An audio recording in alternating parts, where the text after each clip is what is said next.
Bien que nous ne puissions pas considérer dans tout son ensemble le sujet de la sanctification, nous sommes certains que beaucoup de la confusion causée par des conceptions erronées serait enlevée si elle était considérée à la lumière et de la différence qui existe entre l'âme et l'esprit. Car c'est là, en vérité, qu'est la clé de la question. Puisque la sanctification n'est que la continuation de la régénération, parce que la régénération n'est que le commencement de la sanctification, elle doit être considérée dans la même sphère que la nouvelle naissance. Dans la nouvelle naissance, ce n'est pas l'âme, mais c'est l'esprit qui est né d'en haut, ou de nouveau. L'âme reste capable de pécher jusqu'à la fin. Ce fait constitue la base de toute la doctrine de la sanctification, puisque le Nouveau Testament est une entière exhortation à arriver au progrès spirituel par l'ascendance spirituelle. Il reste toujours un ennemi à la sainteté dans la propre nature de l'homme, et la sainteté en nous n'est pas fixe et établie, elle est progressive. Toute épreuve, toute tentation, tout châtiment et toute souffrance perdraient leur signification s'il n'y avait aucune base ou aucune crainte de chute. L'élargissement spirituel s'est toujours fait et se fait toujours par le conflit. Il n'y a qu'un seul homme dans la nature duquel il n'ait jamais existé de mal actuel ou de péché positif.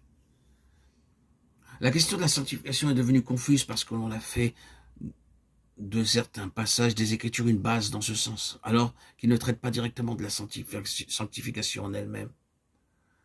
Nous avons, par exemple, le 7e chapitre des Romains et la première épître de Jean. Nous ne pouvons pas citer le texte entier, mais nous en tirons les passages les plus frappants. La loi est spirituelle, mais moi, je suis charnel, car je ne comprends pas ce que je fais. Je ne fais pas ce que je veux, mais je fais ce que je hais. Je sais que ce qui est bon n'habite pas en moi, c'est-à-dire dans ma chair, parce que j'ai la volonté de faire le bien, mais je n'ai pas le pouvoir de l'accomplir. Selon l'homme intérieur, je prends plaisir à la loi de Dieu, mais je vois dans mes membres une autre loi qui combat contre la loi de mon entendement et qui me rend captif de la loi du péché qui se trouve dans mes membres. Misérable que je suis, qui me délivrera de ce corps de mort, ou du corps de cette mort? Grâce soit rendue à Dieu par Jésus-Christ notre Seigneur. Ainsi donc, je suis moi-même assujetti par l'entendement à la loi de Dieu, mais par la chair à la loi du péché.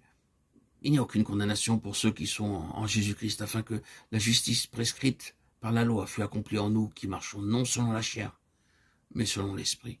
Ceux qui vivent selon l'esprit s'attachent aux choses de l'esprit, la pensée de l'esprit est vie et paix.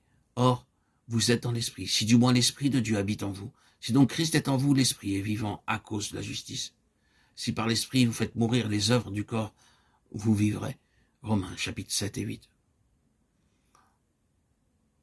Si nous disons que nous n'avons point de péché, nous nous séduisons nous-mêmes, et la vérité n'est point en nous.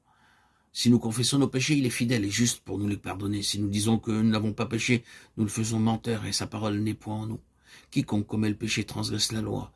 Quiconque demeure en lui ne pêche pas. Quiconque pêche ne l'a pas vu et ne l'a pas connu. Celui qui commet le péché est du diable. Quiconque est né de Dieu ne commet point de péché, parce que la semence de Dieu demeure en lui. Et il ne peut pécher parce qu'il est né de Dieu. 1 Jean 1, 8, 9 et 10. Au premier abord, ces passages de l'épître de Jean peuvent sembler contredire la grandeur magnifique des premiers passages tirés des Romains. Mais comme la parole de Dieu ne peut pas se contredire, il nous faut découvrir de quelle manière tous sont vrais. Il nous faut ici répéter avant tout que ces passages n'ont pas été écrits en premier lieu en rapport avec la sanctification. Le chapitre 7 des Romains est écrit en relation avec la justification et la délivrance de la loi. La première épître de Jean a été écrite en relation avec un vrai christianisme et un faux christianisme, avec la véritable nouvelle naissance et la prétention de certains qui se donnaient le nom de chrétiens. Ces deux catégories sont représentées par deux expressions ou deux phases. Nous savons, et celui qui dit. L'une souligne une expérience vivante, l'autre une prétention sans fondement. Jean avait en vue l'apostasie. Mais il y a dans ces deux cas une chose en commun. C'est la nature de la nouvelle naissance et le développement qui suivra ensuite dans la vie. La sanctification paraît comme étant de même nature que la régénération, mais elle est issue. C'est ce qu'elle est. Et le développement progressif de la régénération. Nous ne pouvons donc pas lire le chapitre 7 des Romains sans continuer par le chapitre 8. Et nous ne pouvons pas lire les premières épîtres de Jean sans remarquer tous les termes qui la gouvernent tels que marcher, demeurer, faire.